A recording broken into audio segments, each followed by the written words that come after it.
आइए दोस्त आइए,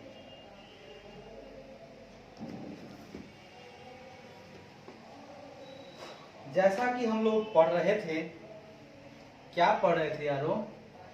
हम लोग स्टेटमेंट ऑफ अफेयर्स पढ़ रहे थे। 3 नंबर तक हो चुका था। अब हमारा चौथा नंबर क्या कहता है दोस्त? आइए जरा सा देखते हैं। ठीक है, लो भैया लो। अब हम आ गए अगले पढ़ा। कहता है दोस्त चौथा नंबर कि from the total asset available the following should be deducted one by one.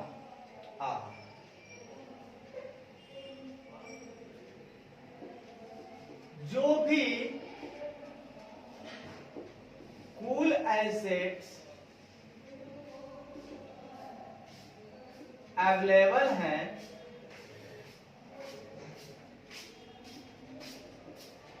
उनमें से नीचे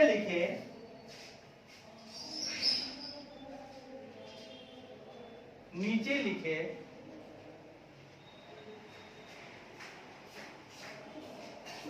चीजों को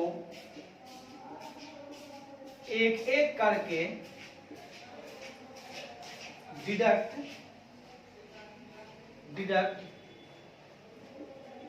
हमें डिडक्ट करना चाहिए। लो दोस्त, एक एक चीज को डिडक्ट कर दो। पहला, प्रीफरेंशियल क्रेडिटर्स,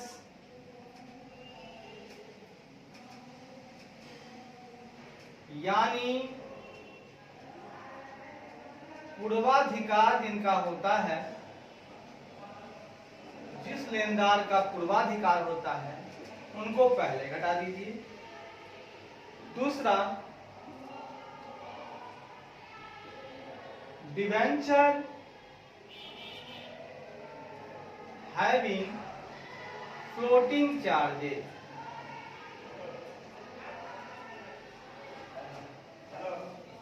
और तीसरा नंबर में है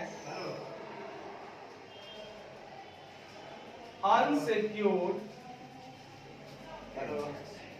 लो भैया लो। हमने इन तीनों को घटाने का काम कर लिया। ठीक है, उसके बाद आगे कहता है इफ माइनस बैलेंस इमर्जेस, अगर घटाने के बाद अगर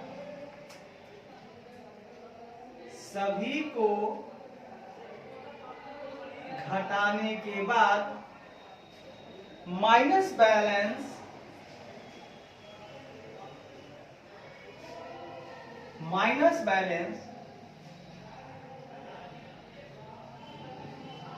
इमर्ज होता है,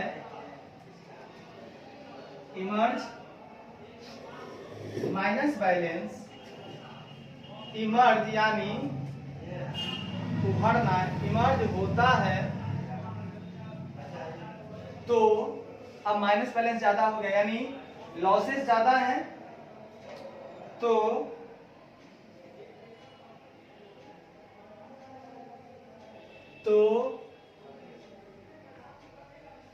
क्रेडिटर्स के रिगार्ड में यह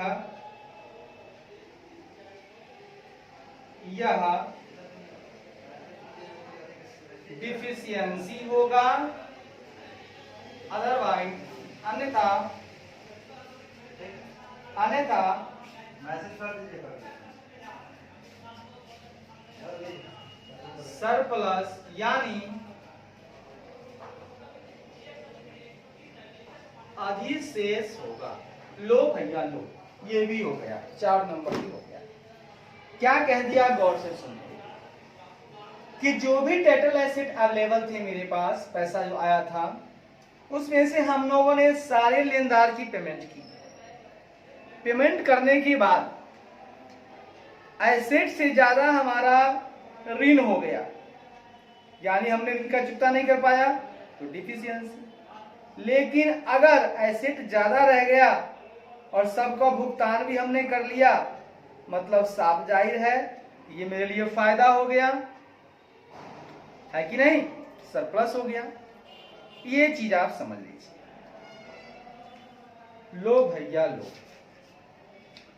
पांचवा पॉइंट क्या कहता है, सुनो सुनो सुनो सुनो।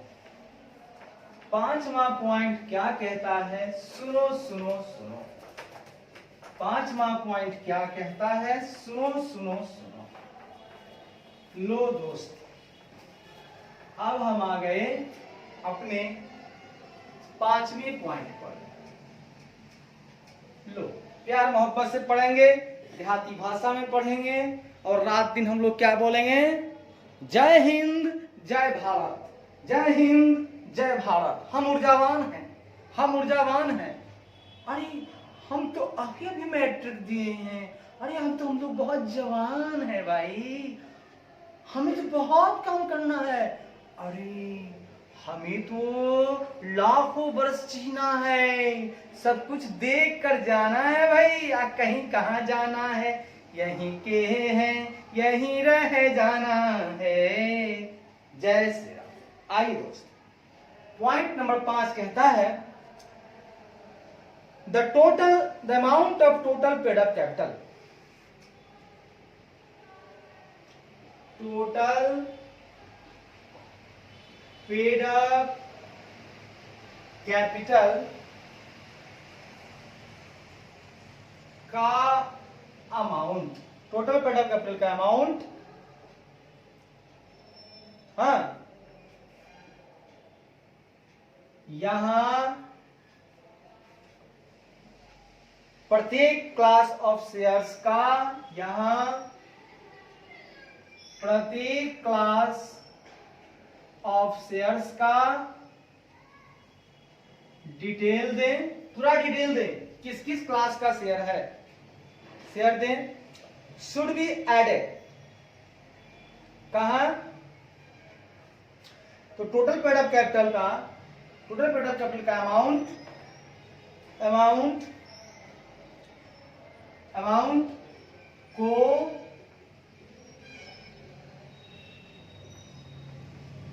ऐड करना चाहिए, और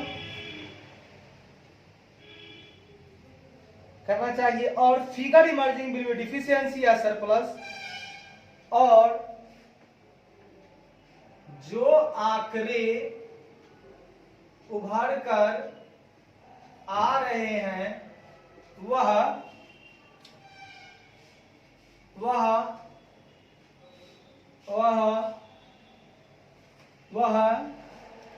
डिफिशियंसी या सरप्लस होगा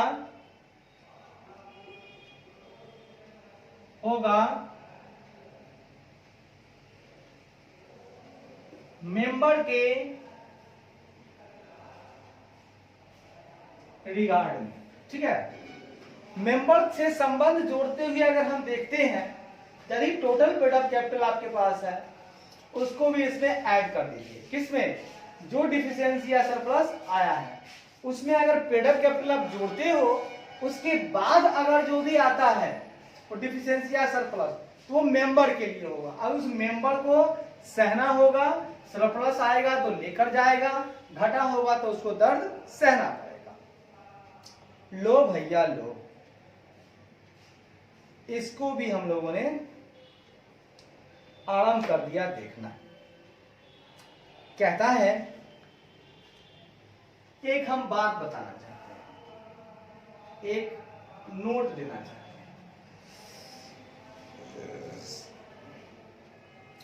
ए statement of affairs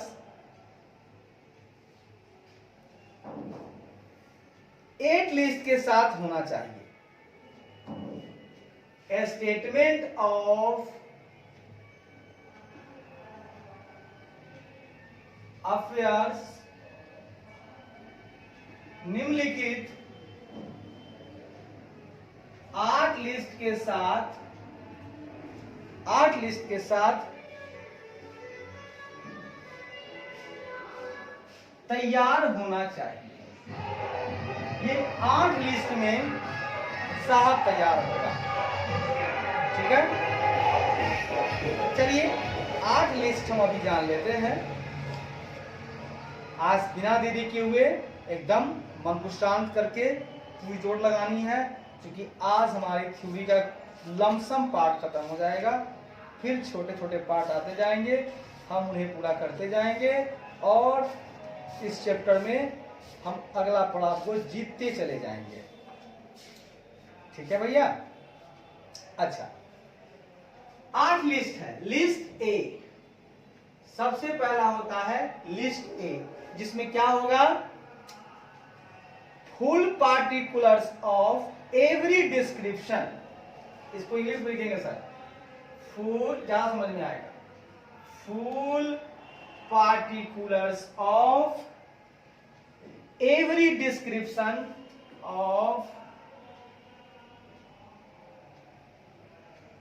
of every description of property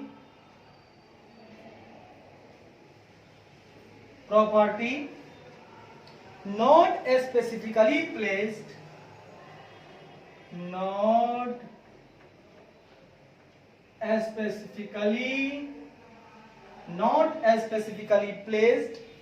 and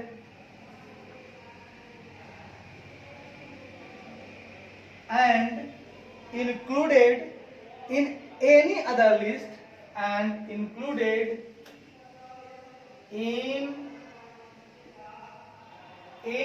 list are to be set forth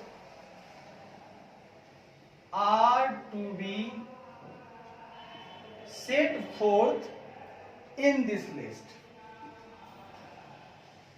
अब हिंदी भी कर देते हैं ताकि हम देहाती भाषा में चल रहे हैं। कह रहा है ऐसी प्रॉपर्टी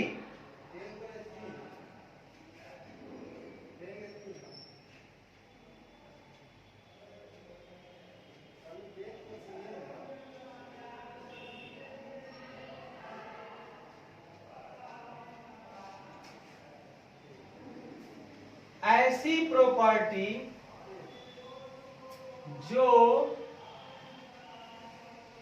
विशेष रूप से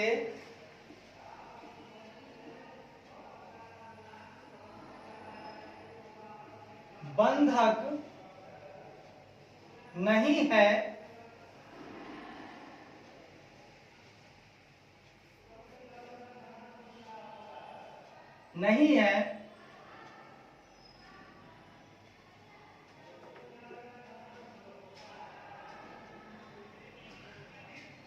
उन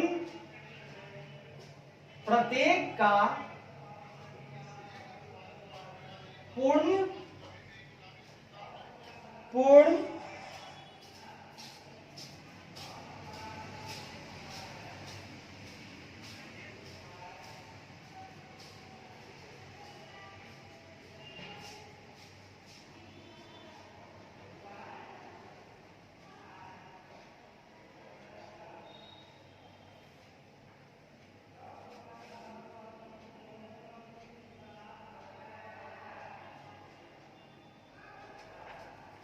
उनका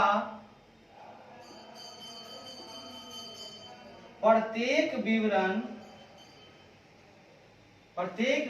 का फुल पार्टिकुलर्स और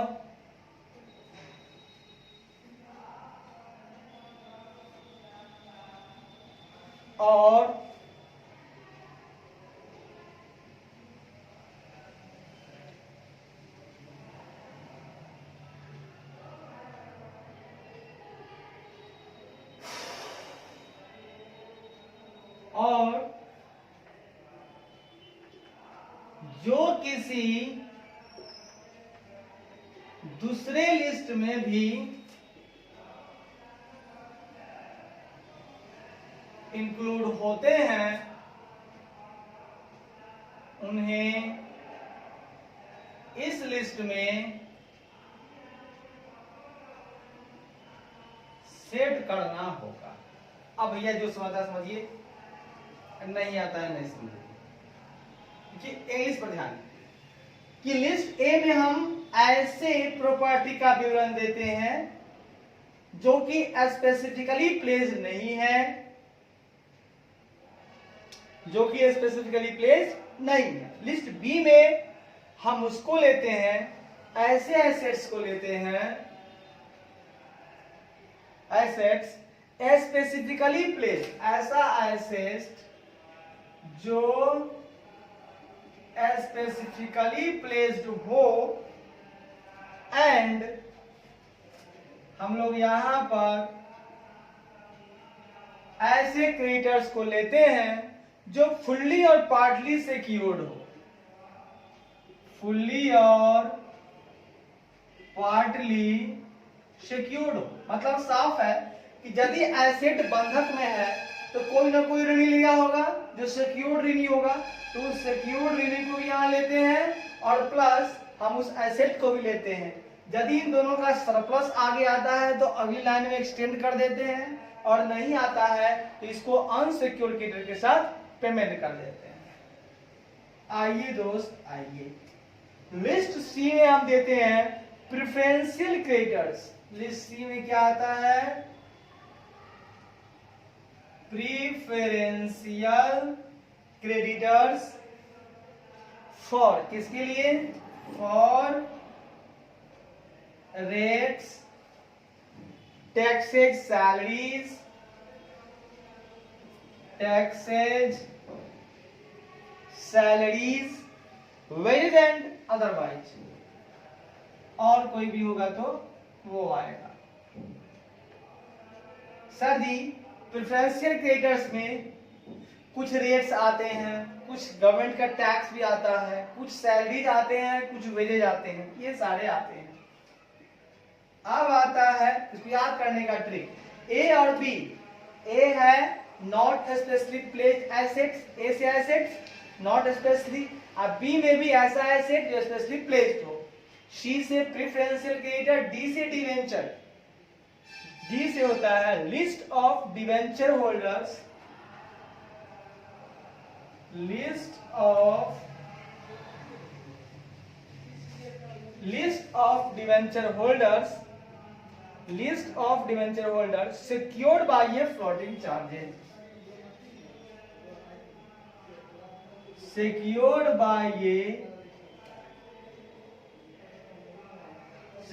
by a floating charges। ये आया लिस्ट। ई की बात करेंगे तो ई से होता है अनसिक्योर्ड क्रेडिटर, ये हम देते हैं अनसिक्योर्ड क्रेडिटर्स का पेमेंट। लिस्ट एफ में आता है preferential, list of preference share holder, list of preference share holders. फिर लिस्ट जी आ जाता है लास्ट, जो होता है list of equity share holder,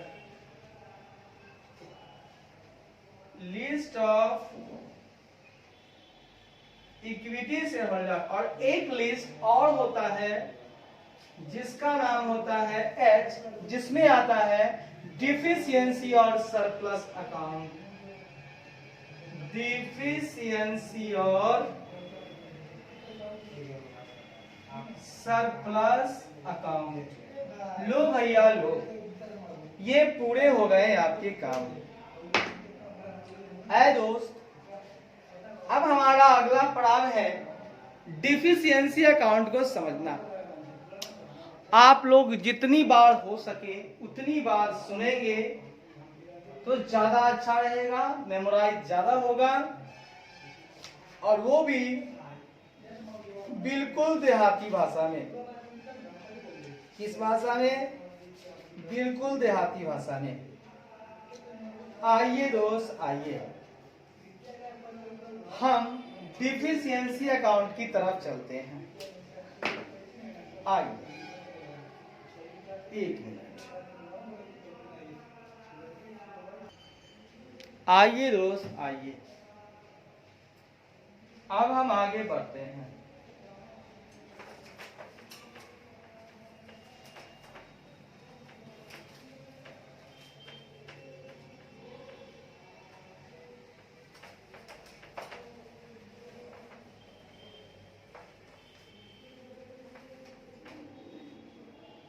जिसका नाम है डिफिशियंसी अकाउंट।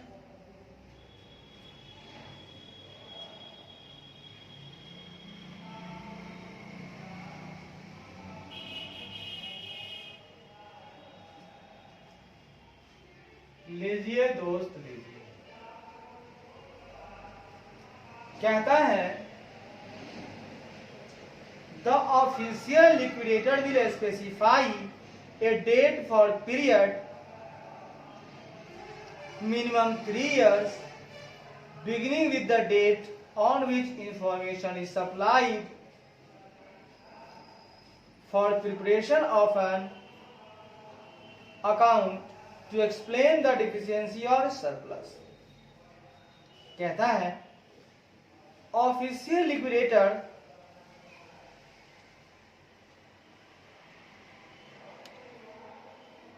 एक डेट निर्धारित करेगा, किसके लिए?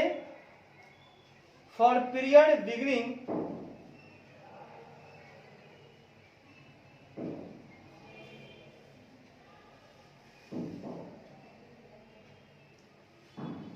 पीरियड के लिए, एक अवधि के लिए, वह अवधि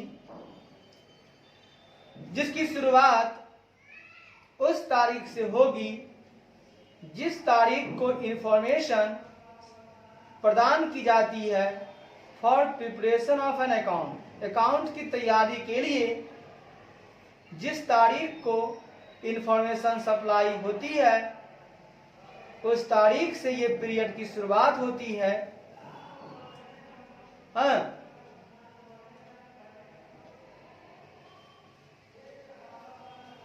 टू एक्सप्लेन द डिफिशियंसी और सरप्लस। किस लिए ऐसा होता है शुरुआत पीरियड का?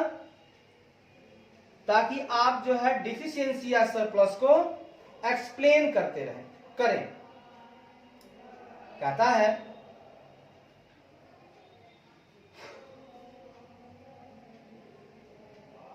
ऑफिशियल लिक्विडेटर, एकदम एक ही बात चलेगी, ऑफिशियल लिक्विडेटर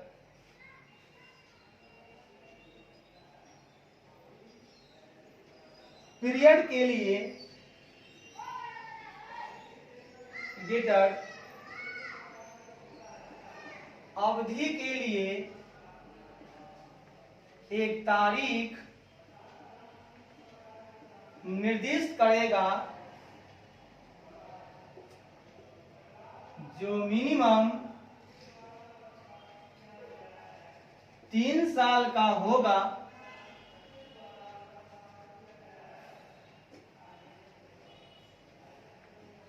यह अवधि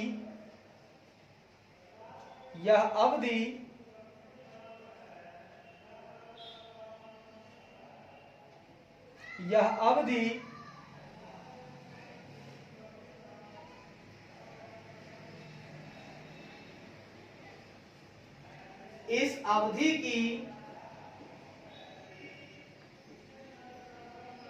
आरंभ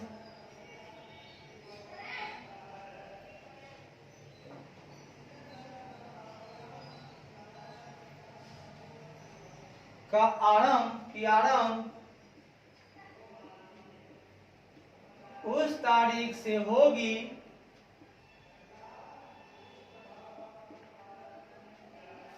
जिस तारीख पर जानकारी, जिस तारीख पर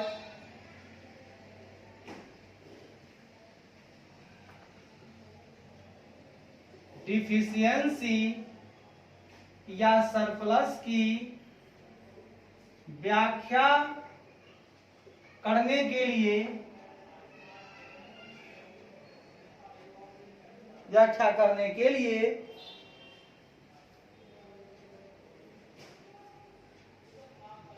व्याख्या करने के लिए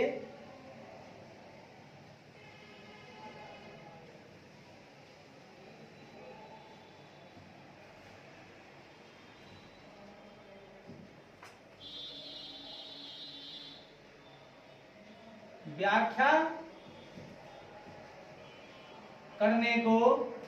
करने को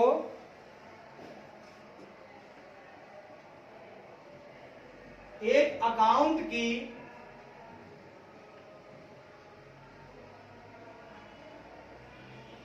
प्रिपरेशन के लिए जानकारी प्रदान की जाएगी।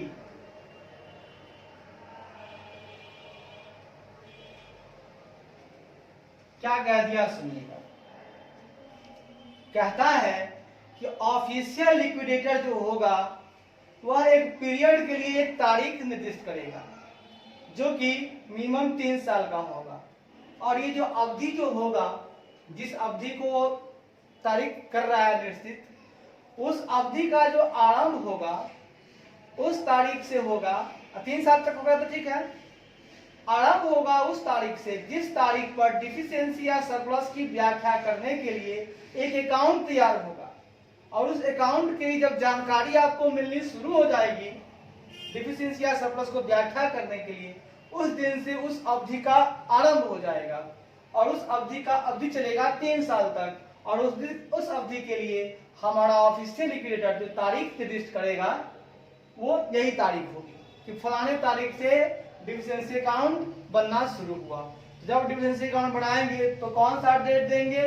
जिस डेट को हमारा अकाउंट के लिए सरप्लस या डिफिशियंसी की व्याख्या करने के लिए हमको जानकारी मिलनी शुरू हो गई है और हम अकाउंट प्रिपरेशन उस दिन से करना शुरू कर दिए। तारीख शुरू हो गई, तारीख पे तारीख, ऑन दैट डेट, उस डेट पर,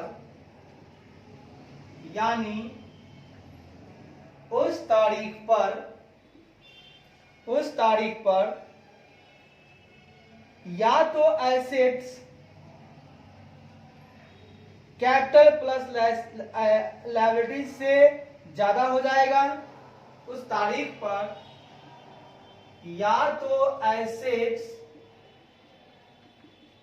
ज्यादा हो जाएगा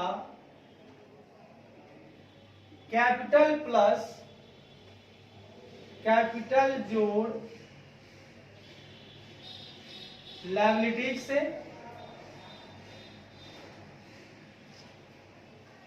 कहे जो आप ही का दुकान है। हाँ क्या बोली? वो बैटरी का आता है चार्जेबल, जो पंखा जो आता है चार्जेबल, लाइट कर जाए फिर भी चलता रहता है। पंखा नहीं, छोटा वाला पंखा नहीं आता आहूजा का। हाँ नहीं, आप देखे होंगे। हाँ देखे नहीं, नहीं, यहाँ ऑनलाइन पढ़ाई हम कराते हैं।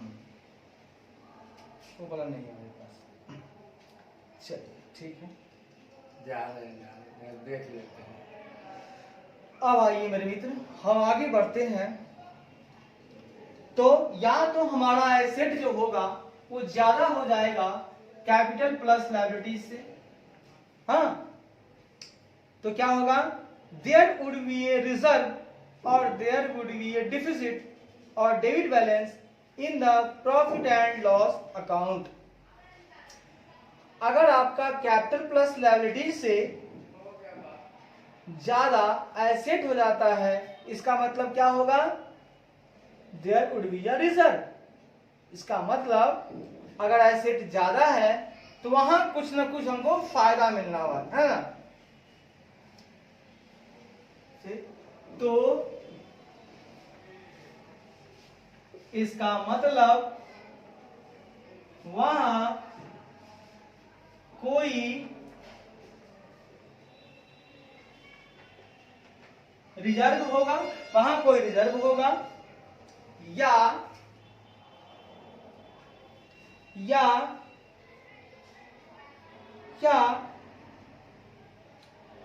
There would be a deficit, या वहां कोई डिफिसिट होगा या प्रॉफिट एंड लॉस का डेबिट बैलेंस होगा का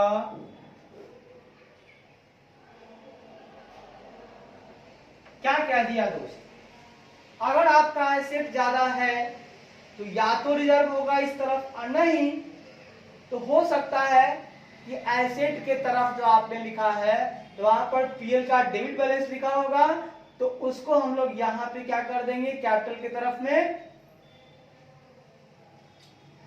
उतना से हम लोग माइनस के रूप में दिखा देंगे, ठीक है ना। माइनस के रूप में क्या करेंगे, दिखा देंगे।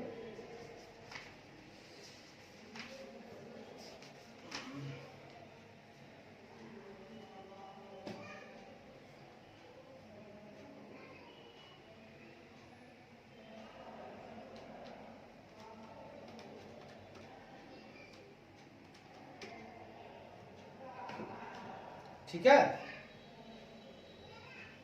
और अगर कैपिटल लायबिलिटी आपका ज्यादा है तो हम उस डेबिट बैलेंस को अगर यहां से घटा देंगे, माइनस में लिखेंगे तो घट जाएगा। अब मेरा एसेट और दोनों बराबर दिखेगा। एम आई राइट। डिफिशियंसी अकाउंट को दो भागों में बांटा जाता है। डिफिशियंसी अकाउंट को दो भागों में बांटा जाता है। लो भैया लो, या दो भागों में बांटा गया है। लीजिए जो दिल में आए लीजिए। पहला भाग क्या है सुनिएगा। The first part start with the deficit on the given date and contains every item that increases deficiency या reduces surplus such as losses, dividend etc. प्रथम पाठ का आरंभ प्रथम भाग का आरंभ डिफिसिट के साथ होता है। डिफिसिट के साथ होता है। हाँ,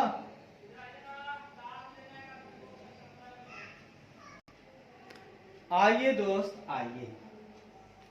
तो मैं कह रहा था प्रथम भाग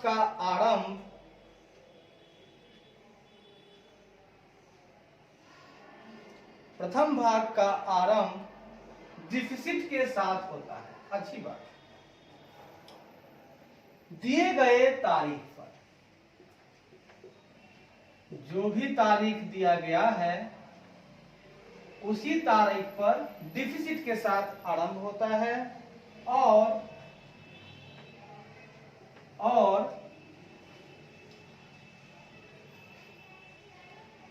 वे सभी आइटम शामिल होते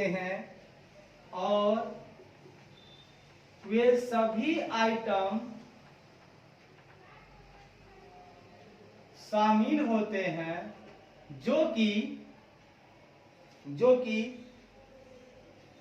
डिफिशियंसी को बढ़ाते हैं। जो कि डिफिशियंसी को बढ़ाते हैं। डिफिशियंसी को बढ़ाते हैं या आप कह सकते हैं सरप्लस को घटाते हैं। सही बात है। या तो डिफिशियंसी को बढ़ा रहा है और डिफिशियंसी या सरप्लस जो था वो घट रहा है, सरप्लस डिफिशियंसी है, घटाते हैं। जैसे एग्जाम्पल लॉसेस, हानि, डिविडेंड्स, लो भैया लो। दूसरा, दूसरे भाग की शुरुआत, दूसरे भाग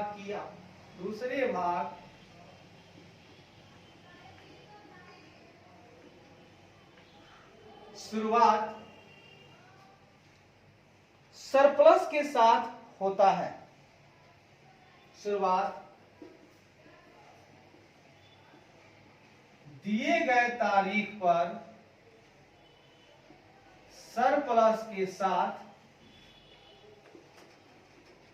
होता है और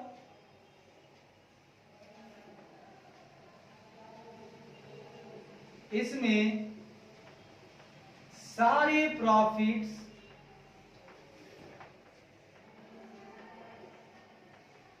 जुड़े होते हैं। वाह, आइए दोस्त आइए। अगर पहले भाग का टोटल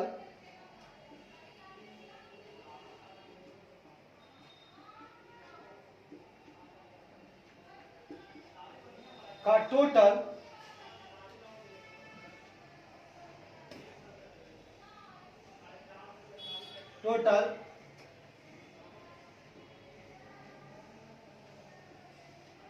दूसरे भाग से अधिक हो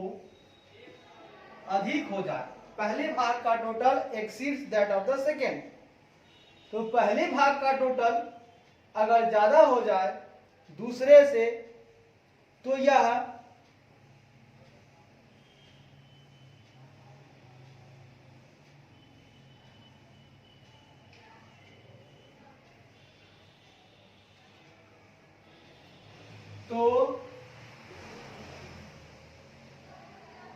जितने से अंतर होगा वह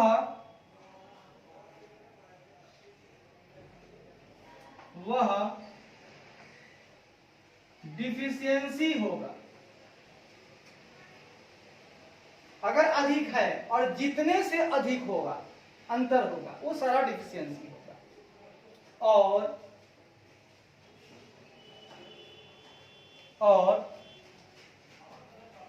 अगर दूसरे भाग का टोटल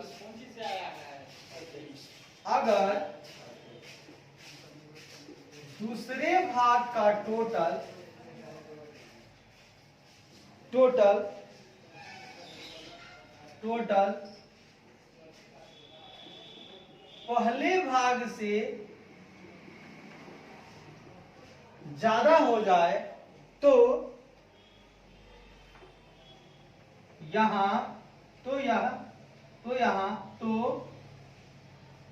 यह सरप्लस होगा। दूसरा भाग ज्यादा है तो सरप्लस होगा। वाह दोस्त वाह, आपने विजय हासिल की है, आप योद्धा हैं, आप महान हस्ती हैं, आपने विजय को प्राप्त किया है। आपकी गति तीव्र है, आप रुके नहीं हैं, आप थमे नहीं हैं, आप हारे नहीं हैं, आप चल रहे हैं, आप योद्धा हैं, आप पराक्रमी हैं, आप श्रेष्ठ हैं, आप योग्यता वाले हैं, आप विद्वान हैं, आप ज्ञानी हैं, आपकी मेमोरी बहुत ही इंटेलिजेंट है, आपका आईक्यू लेवल बहुत ही बड़ा है, बहुत ही तेज है, आप हर चीज को याद कर लेते हैं, आपका मस्तिष्क बहुत तेज है, बहुत मेमोराइज करता है। अपने मस्तिष्क का धन्यवाद करें। Thanks our mind. Let's start the new topic that name is point number 10। आइए सर आइए, अब हम पॉइंट नंबर 10 की तरफ चल रहे हैं। बहुत ही शांति से बढ़ रहे हैं। हमारा पॉइंट नंबर 10 क्या कहता है, जरा सुनेंगे दोस्त, सुनिएगा क्या कहता है अपना point number 10। Overriding preferential payments. Point 10 कहता है ओवर राइडिंग प्रीफरेंशियल ओवरराइडिंग प्रीफरेंशियल पेमेंट्स। जिनका अधिकार था कि पहले पेमेंट हो, उनको भी ओवरराइड करके हमने कुछ और पेमेंट कर दिया। आखिर किनका अधिकार है ये? कौन सी ऐसी पॉइंट्स हैं, आइटम्स हैं जिनको हम लोग प्रेफरेंशियल क्रेडिटर के पेमेंट से भी पहले पेमेंट करेंगे? लो भैया लो, आओ देखते हैं। कंपनी के वाइंडिंग अप में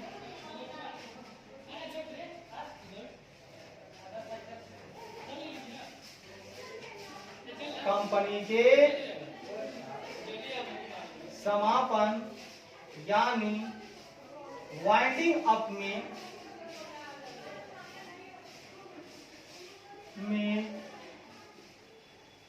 निम्नलिखित डेब्ट यानी ऋण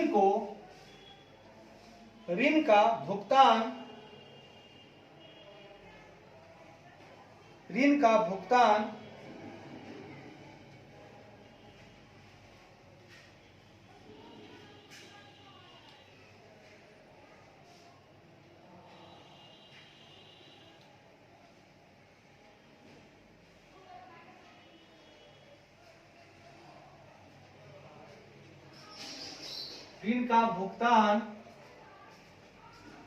दूसरे सभी डेब्ट से पहले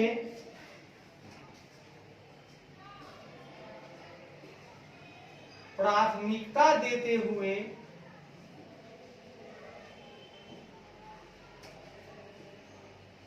होना चाहिए, औरों से पहले होना चाहिए। लो भैया लो, ये कौन कहता है? यह एज पर सेक्शन 326 के अनुसार,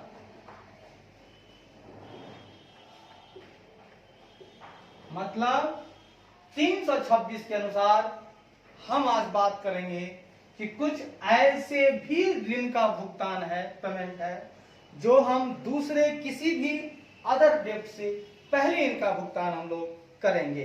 लो भैया लो, सबसे पहला भुगतान किनका करेंगे? Workmen's dues, workmen's dues, workmen's dues, workmen's dues, workmen's dues, workmen's dues, workmen's dues, workmen's dues, workmen's dues, workmen's dues, workmen's dues, workmen's dues, workmen's dues, workmen's dues, ओ भैया workmen's dues, workmen's dues, workmen's dues, workmen's dues, workmen's dues, workmen's dues.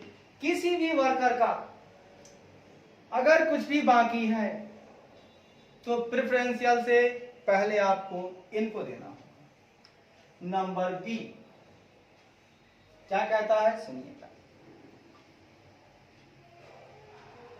Where a secured creditor has realized a secured assets, जहां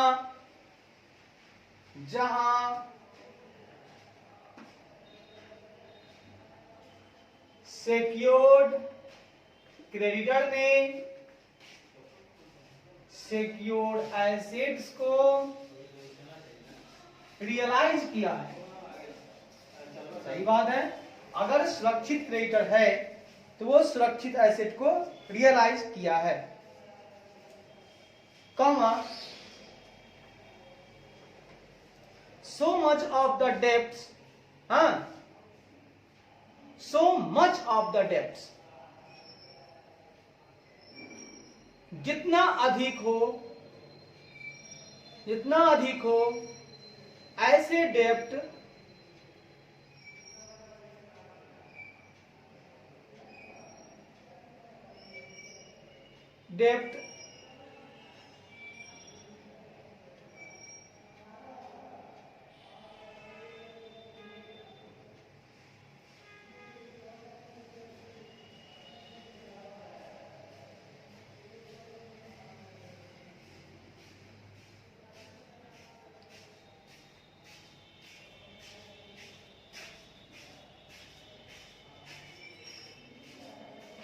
जितना अधिक depth जो कि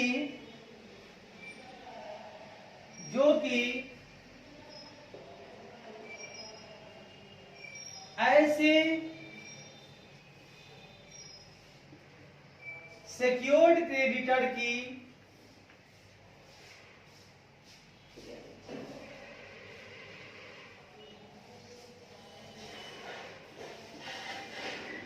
कारण है, ऐसे सिक्योर्ड क्रेडिटर के कारण है,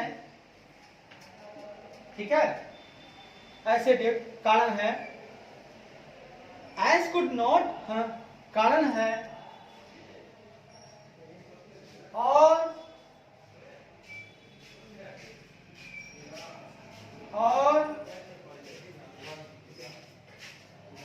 उनके द्वारा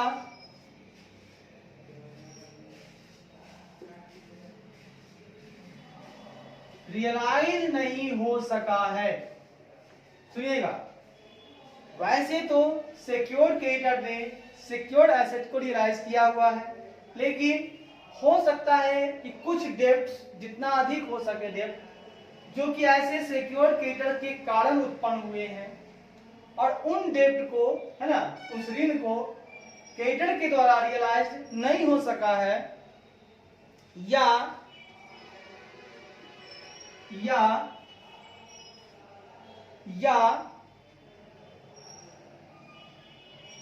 the amount of the workman's portion in his security, या वर्कमैन्स के हिस्से की अमाउंट,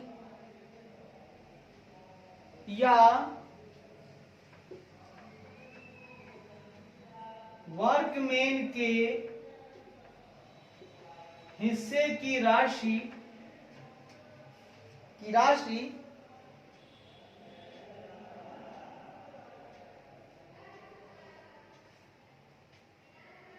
जो इनकी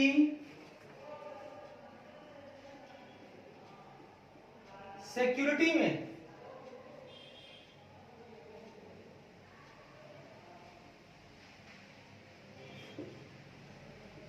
अगर लॉ के अंतर्गत पेबल है,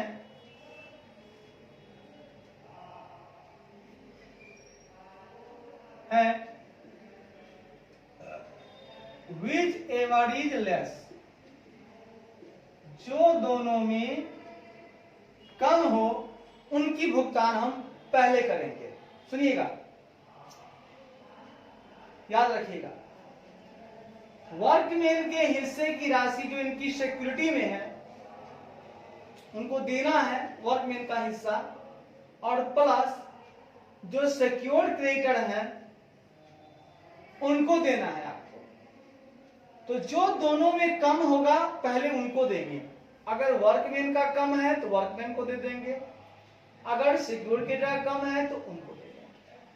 तो जो दोनों में कम है उनको देंगे। कमा पारिपस्य विथ वर्कमैन्स ड्यूज, एक ही समय पर वर्कमैन्स ड्यूज के साथ ही समान रूप से, कॉमा वर्कमैन ड्यूज के साथ ही समान रूप से भुगतान करेंगे। ठीक है, मतलब एक ही समय में दोनों को देना है। समान रूप से बोलिए या एक ही समय में बोलिए, भुगतान तो सर करना होगा। ठीक है सर, बात समझ में आ गई। अब आइए एक उदाहरण से हम इसको समझते हैं दोस्त। किससे समझते हैं? एक छोटा सा उदाहरण से इसको हम समझते हैं। कहता है इसको ऐसा करते हैं, ऊपर से नीचे तक आते हैं तो ज्यादा सही रहेगा, जगह पर्याप्त रहेगी।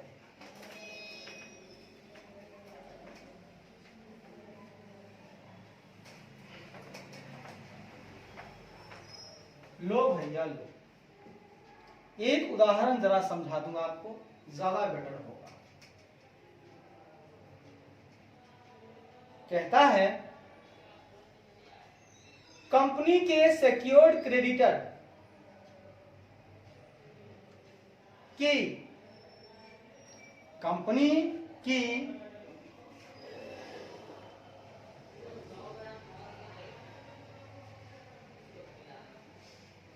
सिक्योर्ड क्रेडिटर की सिक्योरिटी की वैल्यू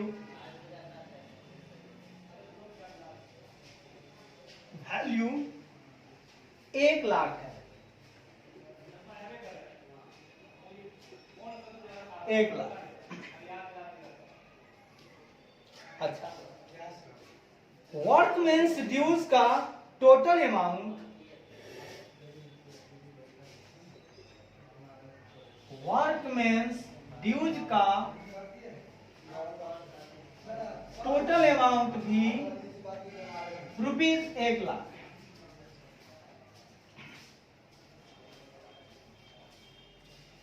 ठीक है।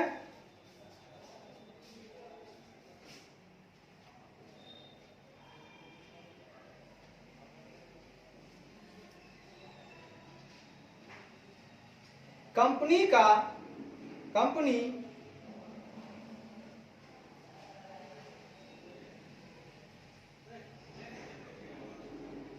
कंपनी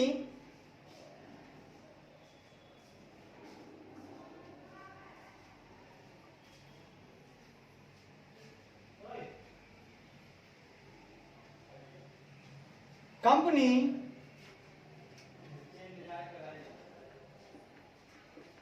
ऋणी है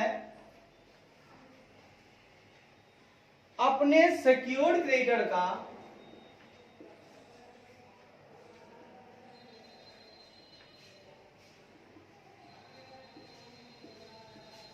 जिनकी अमाउंट 3,00,000। गौर से समझिएगा, सिक्योर्ड क्रेडिटर है 1,00,000 और कंपनी ऋणी है अपने सिक्योर्ड क्रेडिटर का जिनका अमाउंट है 3,00,000।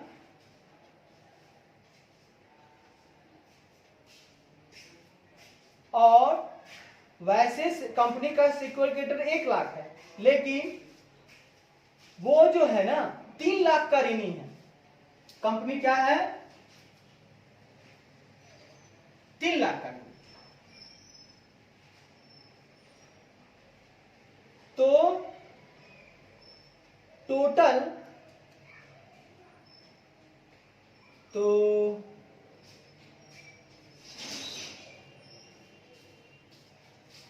सिक्योर्ड क्रेडिटर के कारण, यहां पर देखिएगा, सिक्योर्ड क्रेडिटर के कारण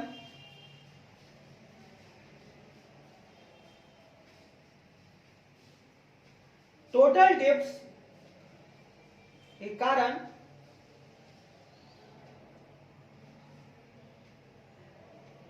कारण वर्कमैन्स ड्यूज का अमाउंट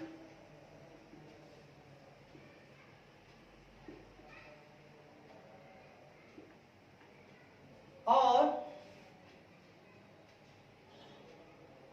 डेब्ट्स का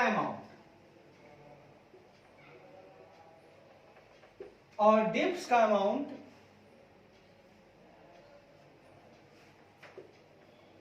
का टोटल ₹4,00,000। वाह भैया वाह।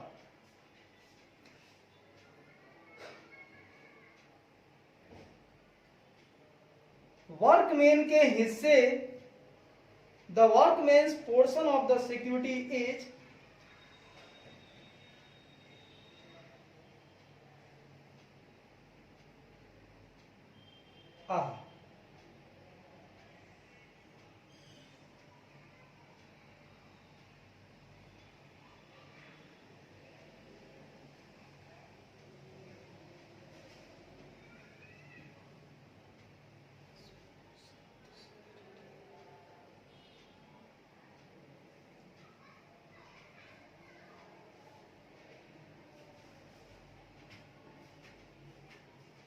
सिक्योरिटी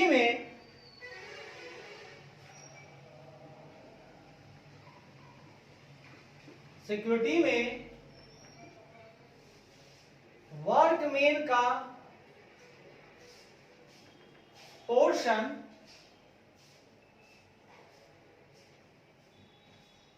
सिक्योरिटी की वैल्यू का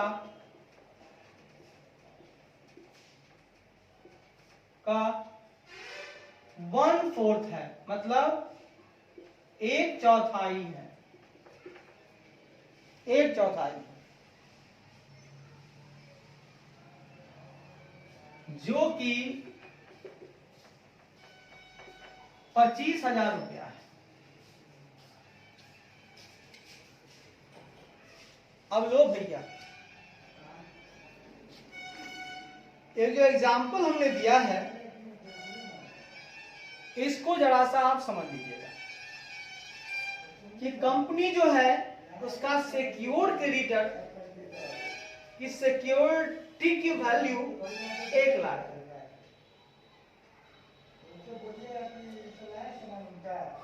वर्कमेंस का ड्यूज है 1 लाख, और उस 1 लाख की अगर हम बात करें तो 1 लाख का 1/4 अगर सिक्योर्ड है, यानी 25,000 सिक्योर्ड हुआ किसके लिए? वर्कमेंस के लिए, और 75,000 किसके लिए हुआ? सिक्योर्ड क्रेडिटर के लिए।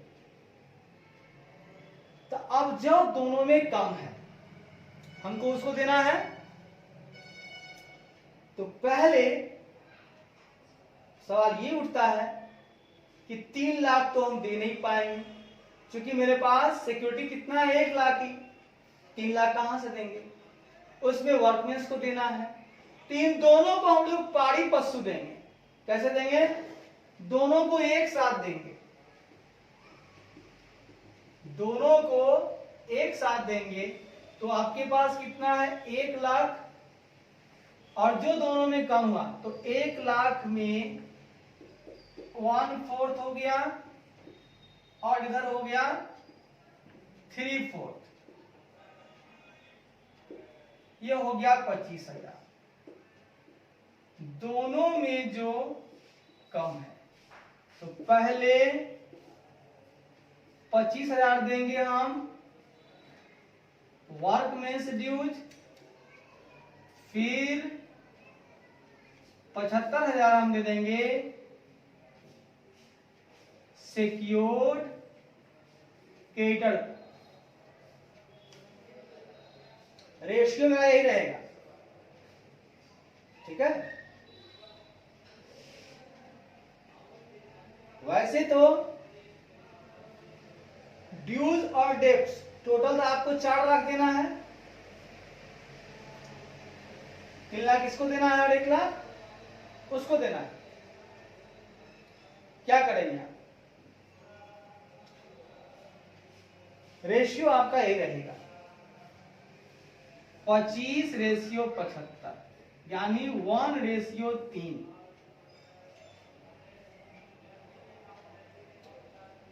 चलिए इसको भी आगे सवाल में समझेंगे सर।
आइए दोस्त, हम लोग चले अब फिर अपने लक्ष्य की ओर। वही आशा, वही विश्वास दिल में लिए आगे बढ़ रहे हैं। सफलता जो होती है उसकी कुंजी मेहनत होती है, ये तो हम जानते हैं ना सर। आई आई आई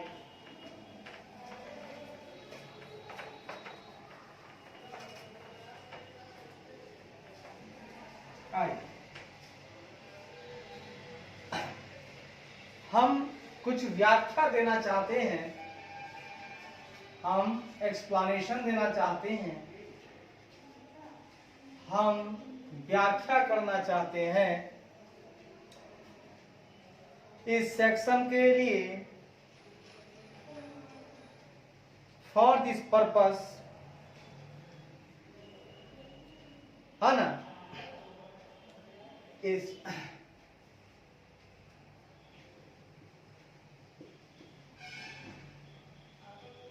उद्देश्य के लिए जो भी सेक्शन है वह क्या कहता है, ये बातें मैं आपको बताना चाहता हूं।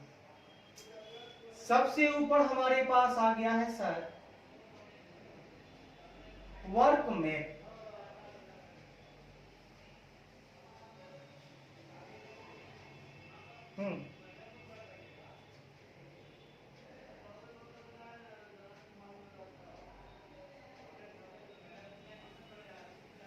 ठीक है,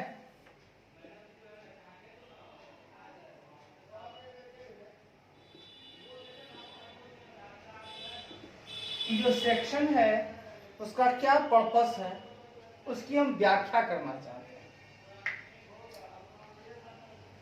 कहता है वर्कमैन कंपनी के रिलेशन में,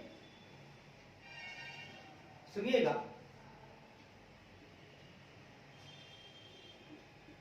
कंपनी के रिलेशन में वर्कमैन का मतलब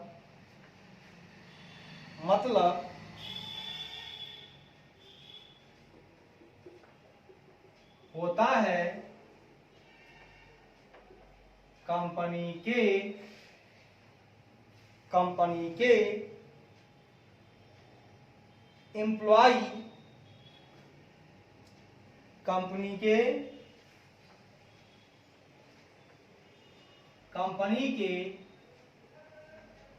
एम्प्लॉयज जो कि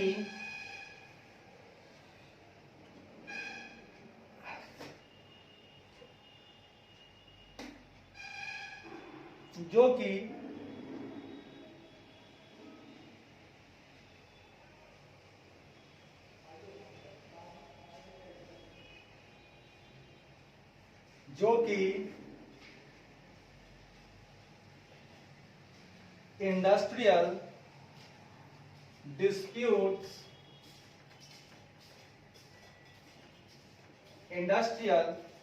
डिस्प्यूट्स एक्ट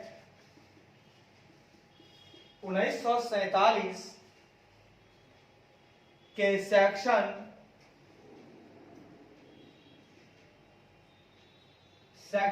2 सबसेक्शन एस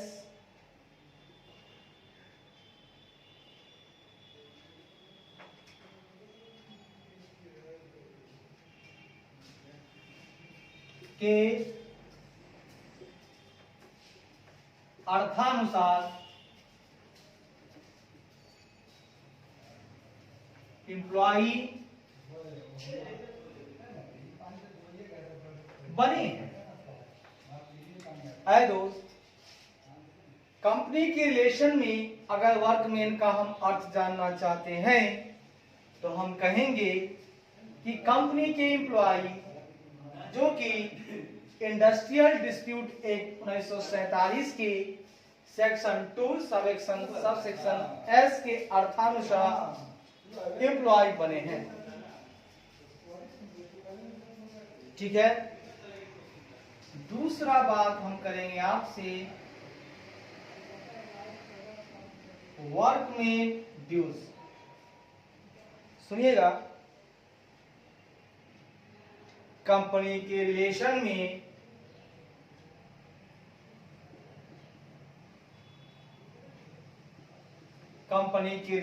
में वर्कमैन ड्यूज का मतलब होता है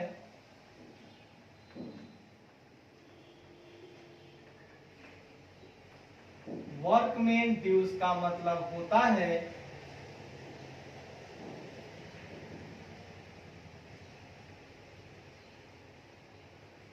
होता है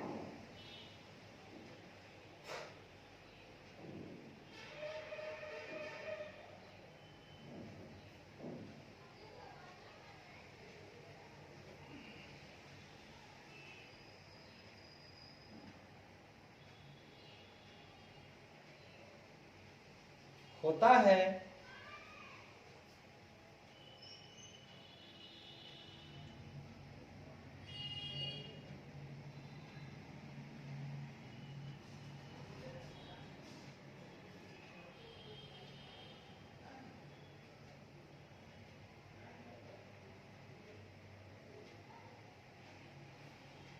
होता है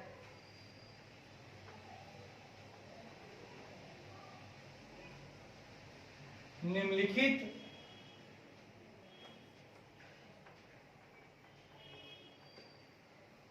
निम्नलिखित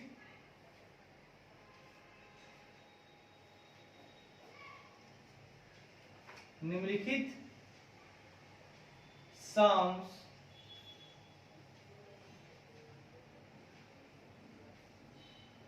ड्यूज का सम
ड्यूज के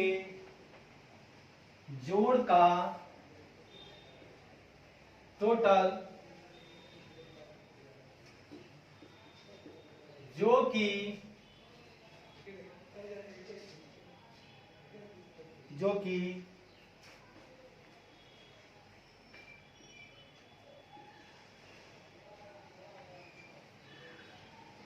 जो कि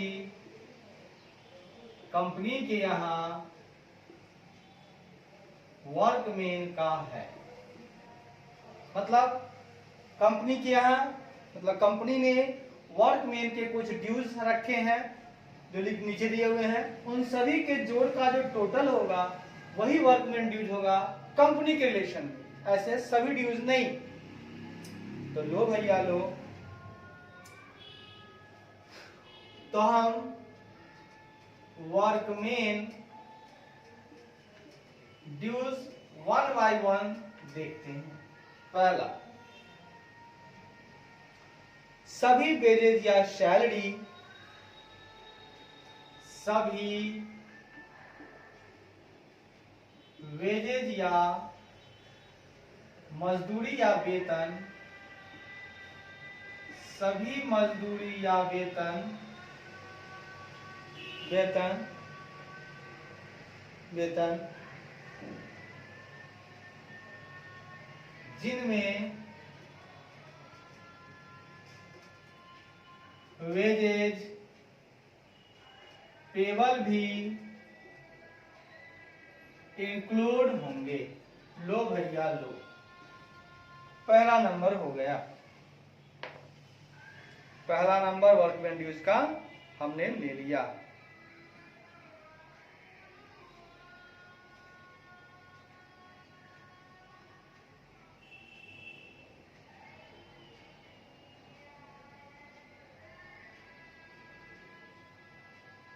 पहला हमने ले लिया। लो भैया लो,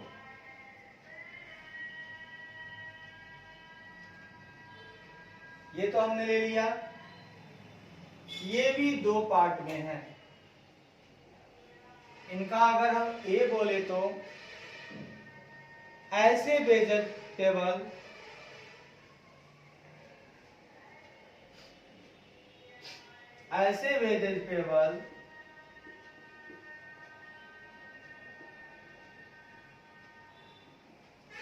जो टाइम पे मिलते हो, टाइम पे मिलने योग्य हो, या पीस वर्क पे मिलने योग्य हो। लो भैया लो, इसकी भी चर्चा कर डाली हमने। सारे वेजेज या सैलरी तो लेंगे ही, साथ ही वेजेज पेबल लेंगे, लेकिन ऐसे वेजेज पेबल जो समय खत्म होने पर हो, जैसे 1 महीना 2 महीना 1 साल पे मिले, वो अलग बात है। और एक है पीस बाय पीस, भैया 10 पीस बनाएंगे इतना पैसा, 10 रुपए पीस मिलेगा, 2 रुपए पीस मिलेगा, 3 रुपए पीस आपको मिलेगा, जितना पीस बना लो उतना पैसा। बी नंबर में बताता है सैलरी अर्न होल्ली और part by way of commission. सुनिएगा, ऐसी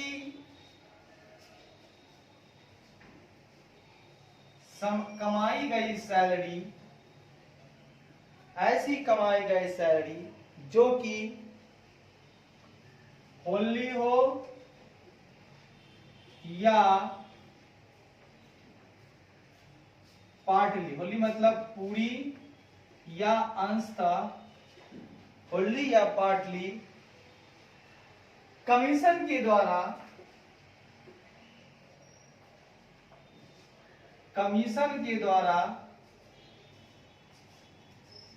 प्राप्त हो, यानी ऐसी सैलरी के द्वारा प्राप्त होती हो लिख लीजिए।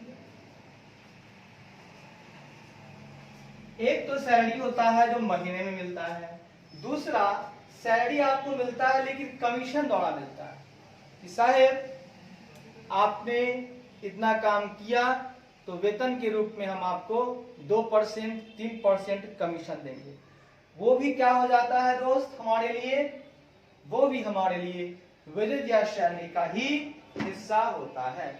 वाह भाई वाह, क्या बात आपने कर दी सर। चलिए भाई दूसरी तरफ हम अगर चले तो दूसरे नंबर में मेरे पास आता है सारे छुट्टियों वाले रिम्यूनरेशन।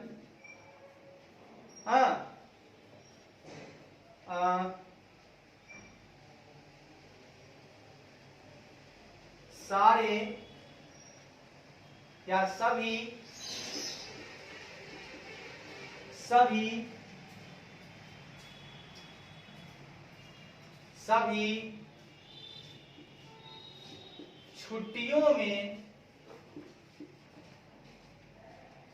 छुट्टियों में भी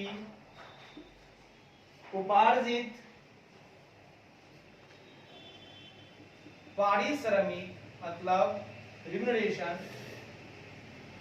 पारिश्रमिक जो किसी भी वर्कमैन को प्राप्त होने वाला है, यानी छुट्टी में भी अगर आप कुछ पारिश्रमिक प्राप्त करते हो तो वो भी आपका वर्कमैन ड्यूज में आएगा। आइए साहब आइए, तीसरी तरफ कहता है जब तक कंपनी वॉलेंट्री वाइंड अप ना हो जाए, यानी कि unless the company is being wound up voluntary merely for the purpose of reconstruction or amalgamation with another company, कहता है जब तक कि कंपनी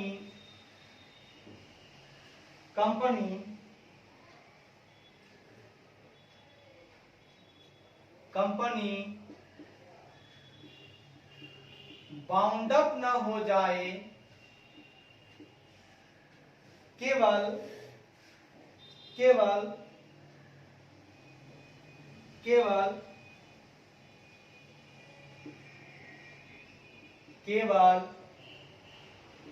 रिकंस्ट्रक्शन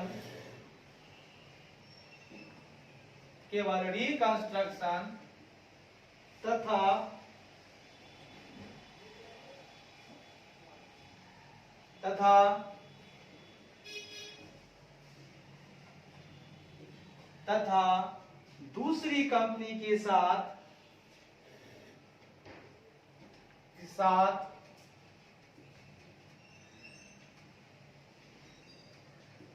एमालगमेशन के उद्देश्य के लिए या जब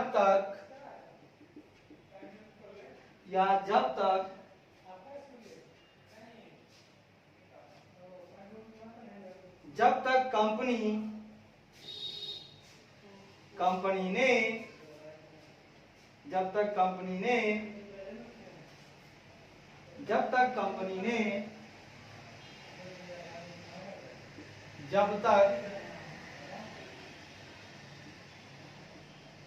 company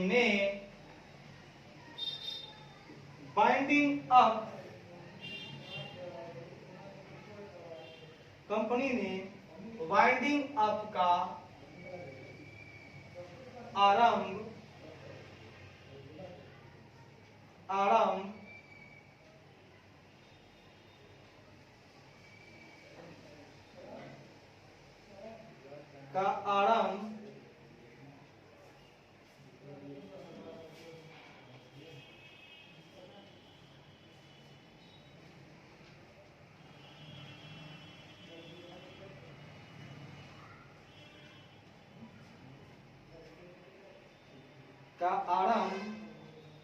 workman compensation act binding up का आरंभ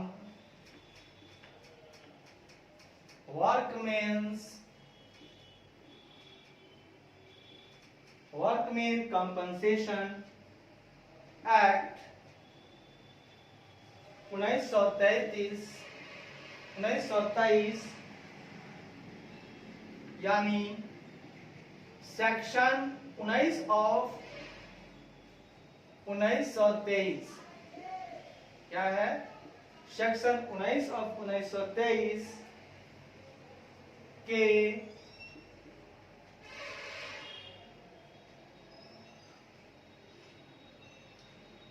सेक्शन 14 में उल्लिखित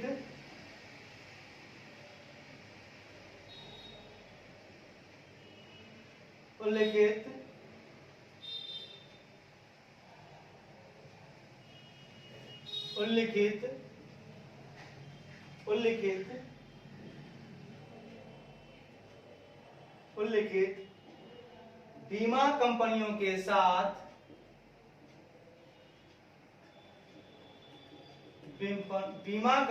के साथ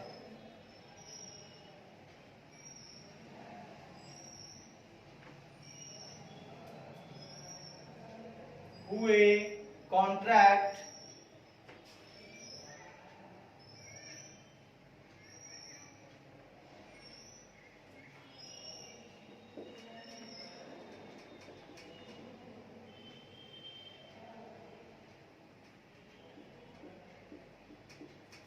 कहता है जब तक कि कंपनी वाउंड अप न हो जाए, केवल रिकंस्ट्रक्शन तथा दूसरी कंपनियों के साथ एमालगमेशन के उद्देश्य के लिए, या जब तक कंपनी वाइंडिंग अप का आरंभ वर्कमैन कंपनसेशन एक्ट 1923 के सेक्शन 14 में लिखित बीमा कंपनी के साथ हुए कॉन्ट्रैक्ट के अनुसार ना करे कौमा ना करें, rights capable of being transferred to and vested in the workman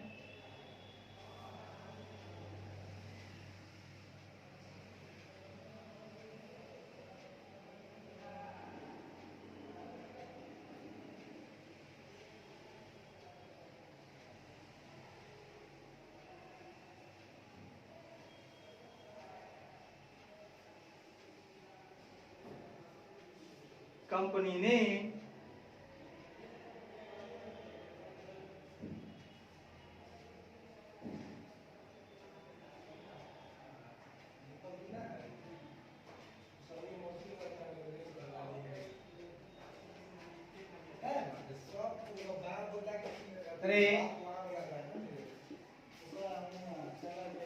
उनके अधिकार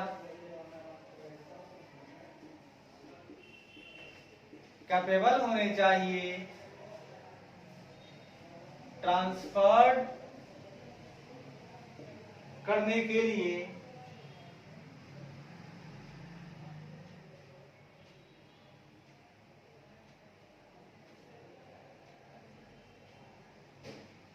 उनके अधिकार यानी कि राइट्स कैपेबल हैं ट्रांसफर्ड होने के लिए, कॉमा और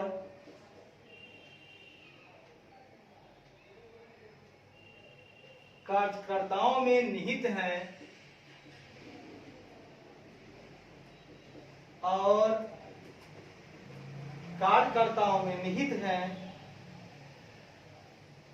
है कॉमा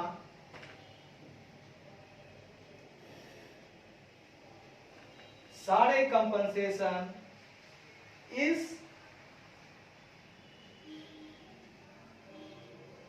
कहिएगा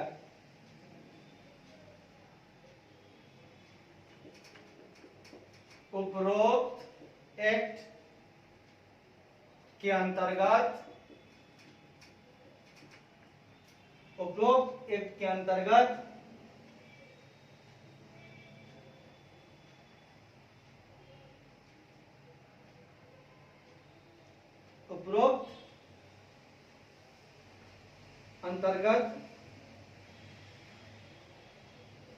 सभी ड्यू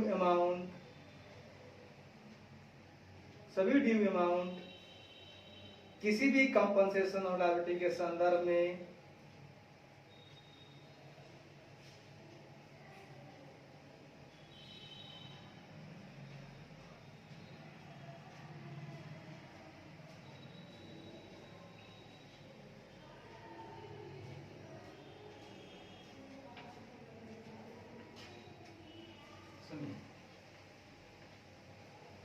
कंपनी के कोई भी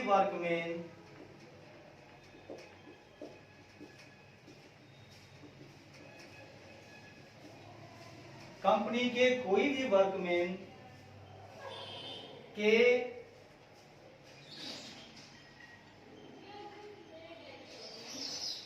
डेथ या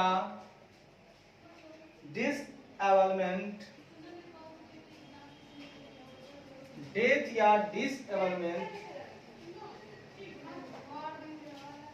के रिस्पेक्ट में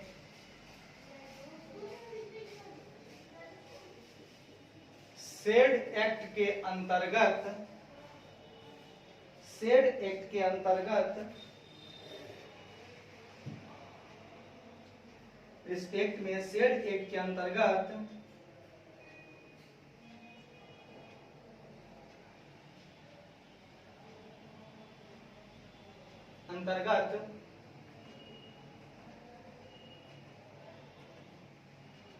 कंपनसेशन के लिए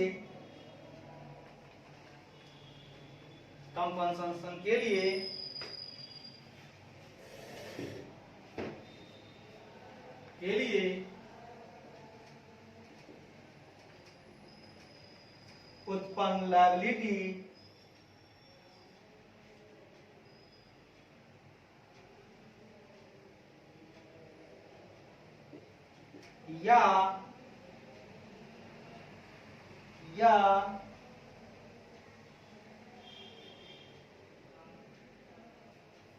या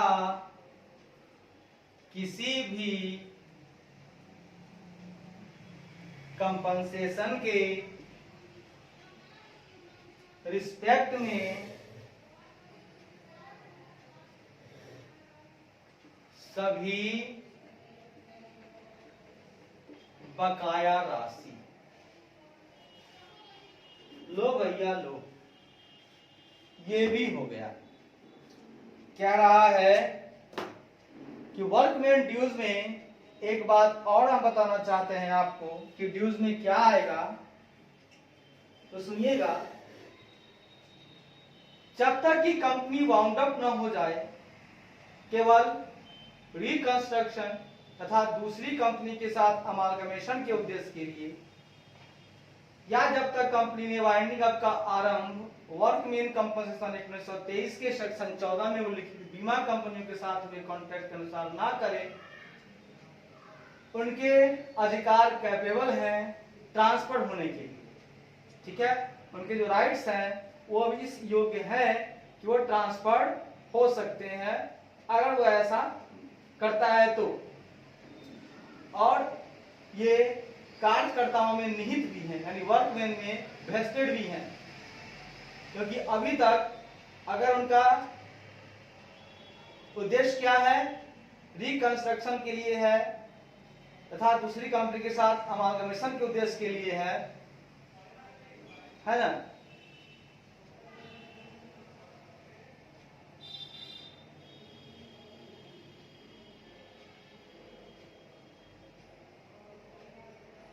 तो कंपनी के कोई भी वर्कमैन के डेथ या डिसएबलमेंट के रिस्पेक्ट में सेड एक्ट के अंतर्गत जो भी कंपनसेशन है ना, के लिए उत्पन्न जो भी लायबिलिटी है वो भी वर्कमैन ड्यू जाएगा। ठीक है, या किसी भी कंपनसेशन के रिस्पेक्ट में जो भी बकाया राशि है, यानी कंपनसेशन की जो भी राशि है वो भी आपका वर्कमैन ड्यूज में आएगा।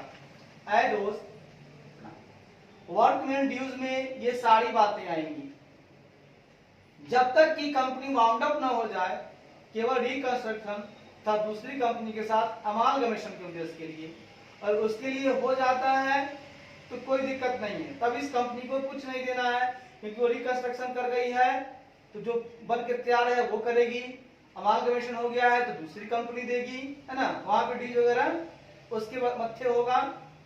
ऐसा अगर नहीं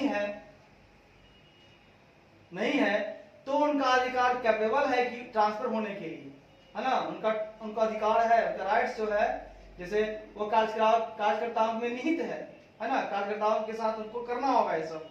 तो क्या है, वो कंपनी के कोई भी वर्कमैन का डेथ होता है या उनका डिसएबलमेंट हो जाता है और उसके रिस्पेक्ट में अगर इस एक्ट के अंतर्गत आपको कंपनसेशन का लायबिलिटी है, आपको देना होगा। हाँ, कोई बकाया राशि कंपनसेशन क्या होगा, किसी तरह का प्रॉब्लम आता है तो बदले में कुछ देते हैं तो कंपनसेशन है, तो उसकी लायबिलिटी आपको बन जाएगी।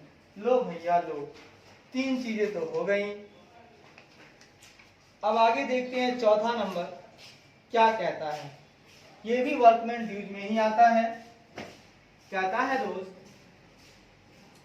आपका चौथा नंबर कहता है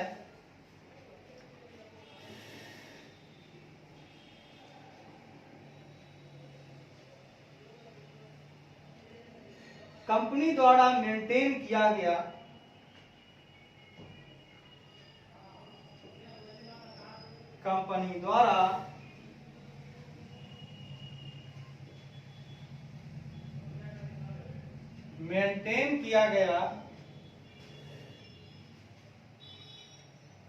किया गया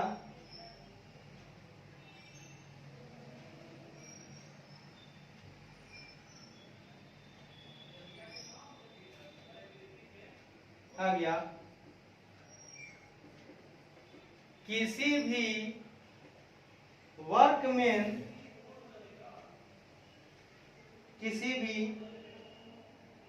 वर्कमैन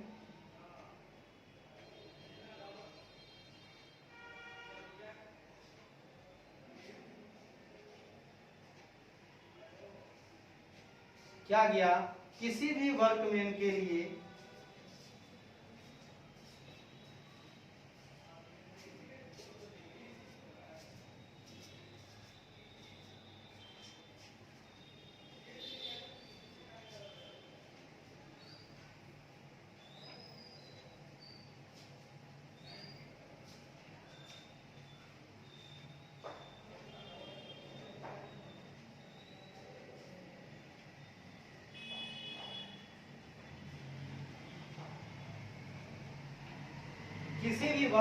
का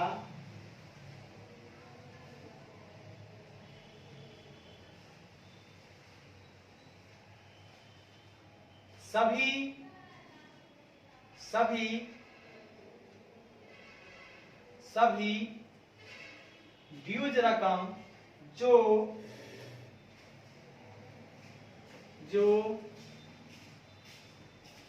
प्रोविडेंट फंड, पेंशन फंड,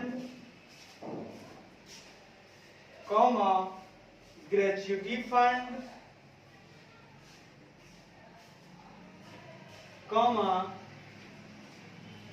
या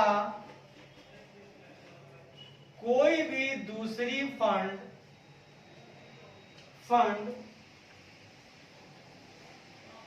जिनको कंपनी ने मेंटेन किया है, ठीक है, यानी कंपनी ने अगर मेंटेन किया है किसी भी वर्कमैन का, मतलब हर एक वर्कमैन का provident fund, pension fund, gratuity fund या कोई भी fund, provident fund, pension fund, gratuity fund या कोई भी फंड, तो इससे उत्पन्न जो भी ड्यूज उसने रखा है, क्योंकि मेंटेन किसने किया है, कंपनी ने, तो उसको भी उसे देना होगा, उसका भी नाम पड़ेगा workmen's dues. Arrows workmen's dues में ये सारी बातें ऐड हो जाएंगी। लो भैया लो, बहुत मजा आ रहा है सर, इतना मजा तो कभी नहीं आया सर, आएगा भी कैसे दोस्त, हम जो आपके साथ हैं, आइए दोस्त आइए, बिल्कुल देहाती भाषा में चलेंगे,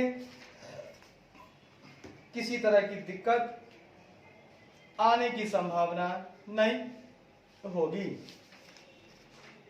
लो दोस्त लो, कल थोड़ा ज्यादा चलेंगे दोस्त, कल थोड़ा ज्यादा चलेंगे, लेकिन चलेंगे जरूर दोस्त। लो दोस्त लो,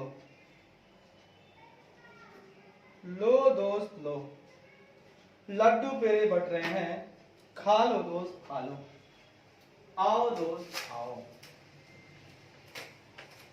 अभी हम यही पढ़ रहे हैं, 4 हो गए हैं, ये चारों वर्कमेंस ड्यूज में आते हैं।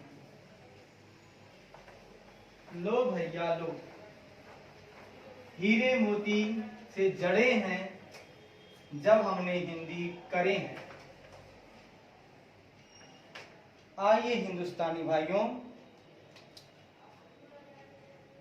कहता है नीचे लिखे पेमेंट को, है ना, सिक्योर्ड क्रेडिटर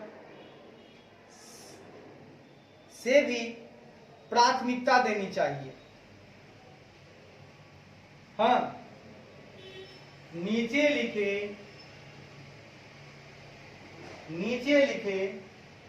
भुगतान को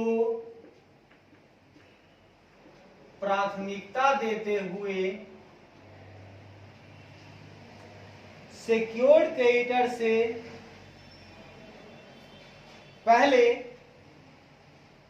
देते हुए सिक्योर्ड क्रेडिटर से पहले भुगतान करें। आओ दोस्त आओ, हम करेंगे भुगतान इनका सिक्योर्ड क्रेडिटर से पहले करेंगे। किस किस को करेंगे? पहला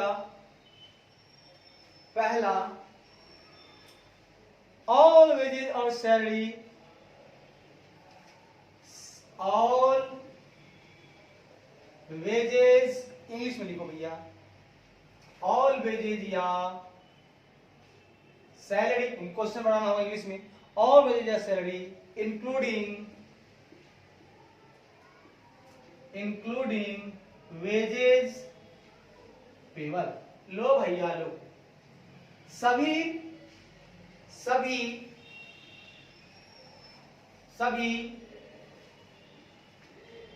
मजदूरी या वेतन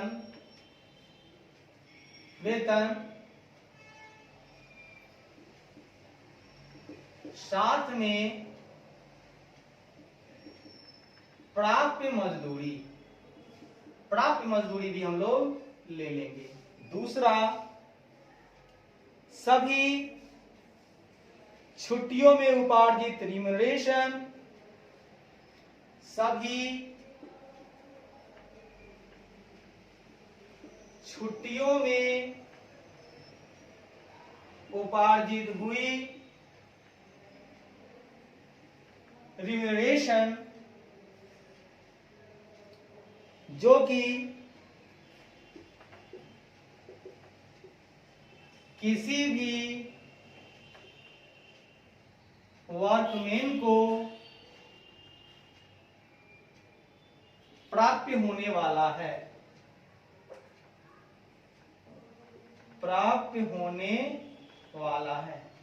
आए दोस्त, all accrued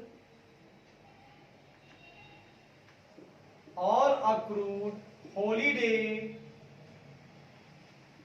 remuneration becoming payable to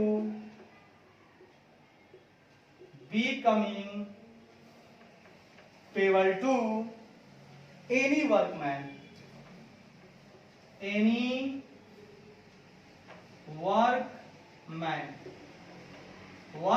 का मतलब होता है काम करने वाला। किसी भी काम करने वाले को यदि हम उसका छुट्टियों वाला पारिश्रमिक देने योग्य वो हो जाता है तो उसको भी हम लोग पहले भुगतान करते हैं सिक्योर्ड क्रेडिटर से। तीसरी बात,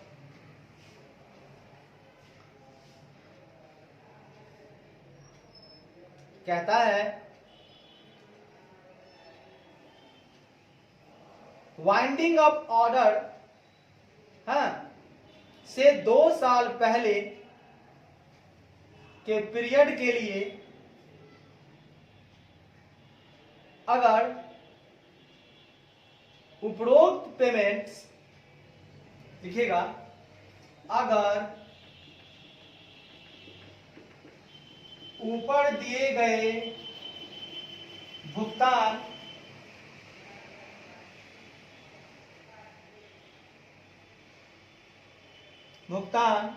वाइंडिंग अप ऑर्डर के वाइंडिंग अप आदेश जो है वाइंडिंग अप ऑर्डर के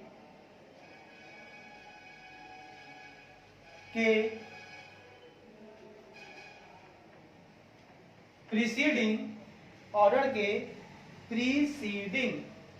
प्रीसीडिंग मतलब पिछले 2 साल की पीरियड के लिए, पिछले 2 साल की अवधि के लिए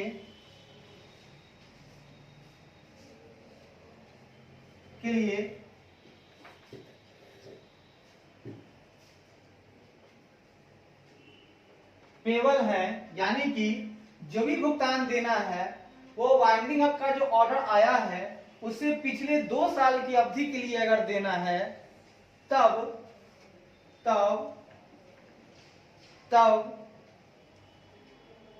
the same shall be paid in priority to all other debts। तो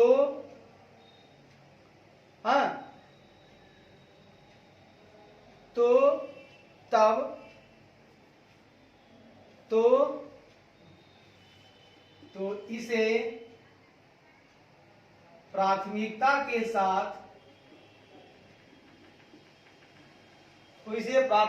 के साथ और दूसरे साथ सभी दूसरे डेब्ट से पहले भुगतान करेंगे।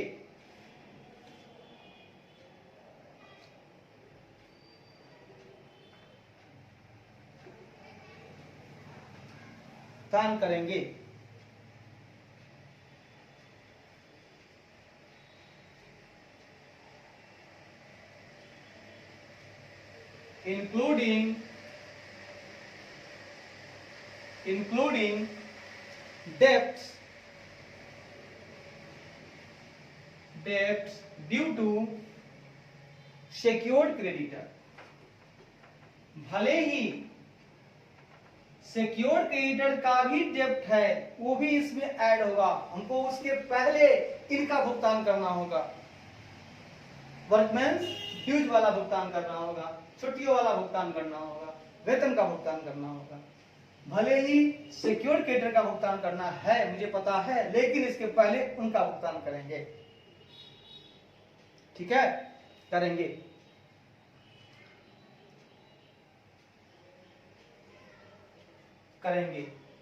साथ ही यह भुगतान एसेट की बिक्री के,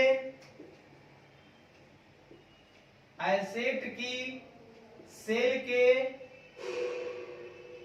30 दिनों के पीरियड के भीतर करेंगे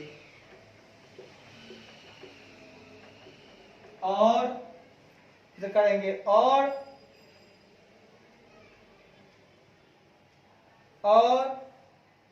and shall be subject to such charge over the security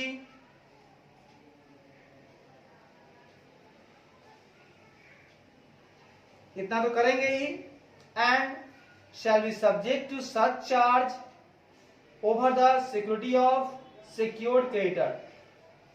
secured creditor की सिक्योरिटी के ऊपर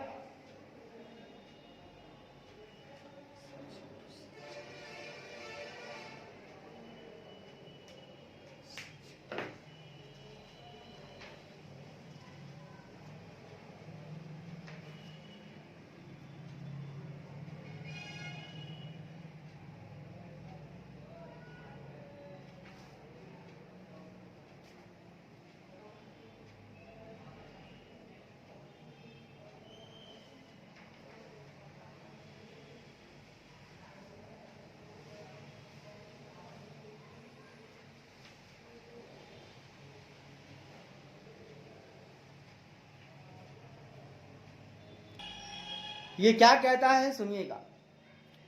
ये कहता है अगर ऊपर दिए गए भुगतान वाइंडिंग अप ऑर्डर के प्रीसीडिंग 2 साल की अवधि के लिए पेबल हैं, तब इसे प्राथमिकता के साथ सभी दूसरे डेब्ट से पहले भुगतान करेंगे और including debts due to the secured creditor. Secured creditor वाला डेब्ट ड्यूज है, उसको भी हम बाद में करेंगे।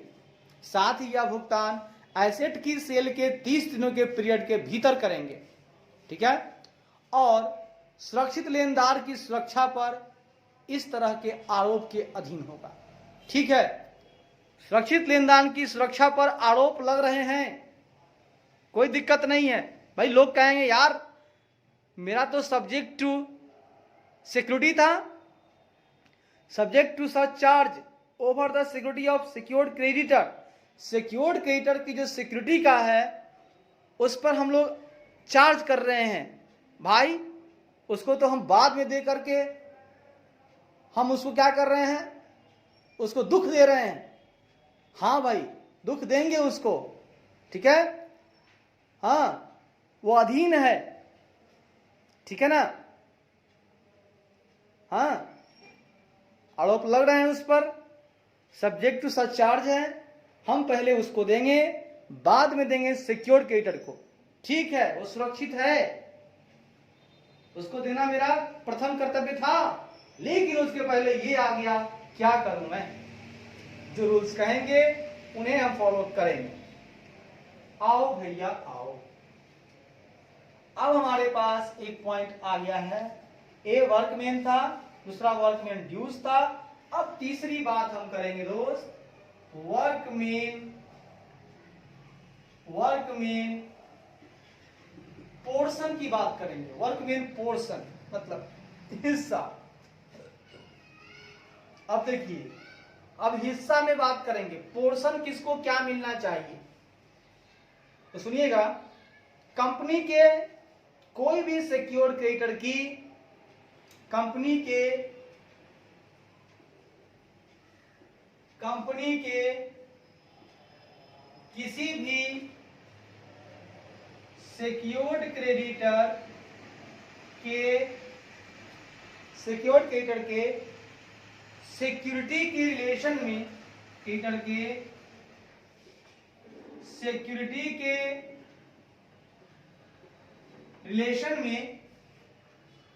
रिलेशन में वर्कमैन पोर्शन का मतलब, वर्कमैन पोर्शन का मतलब क्या होता है, सुनिएगा। मतलब amount which bears to the value of security the same proportion as the amount of workman's dues bear to the aggregate of the amount of workman's dues and the amount of the debt due to the secured creditor। कहता है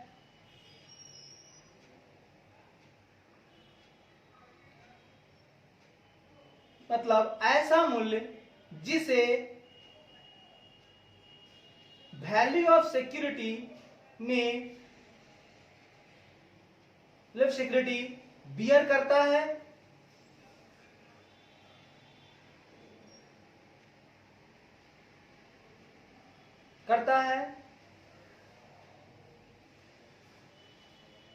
the same proportion as the amount of the workman's dues bear, वही proportion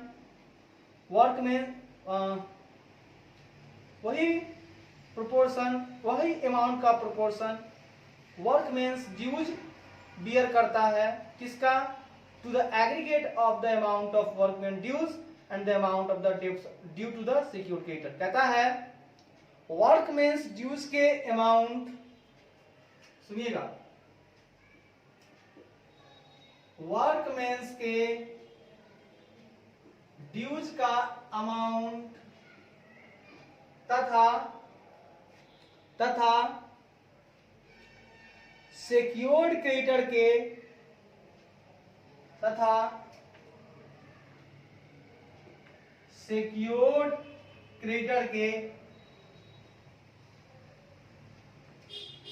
डेब्ट के dues का amount, secured creditor का कोई ऋण है, वो ड्यूज है, उसका अमाउंट, और वर्कमैन्स का ड्यूज, उसका अमाउंट के टोटल के एग्रीगेट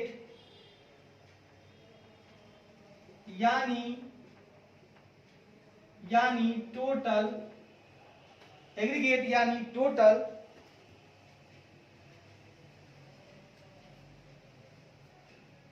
में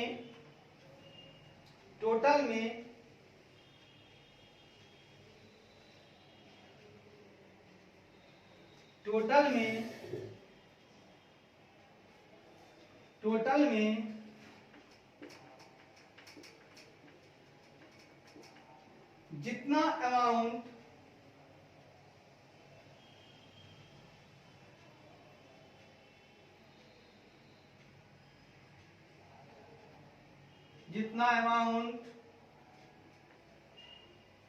वैल्यू ऑफ सिक्योरिटी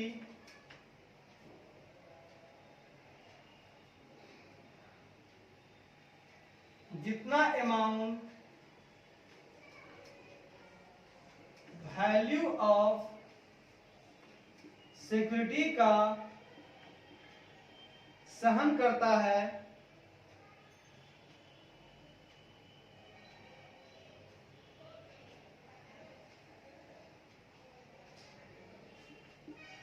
उसी सेम प्रोपोर्शन यानी अनुपात में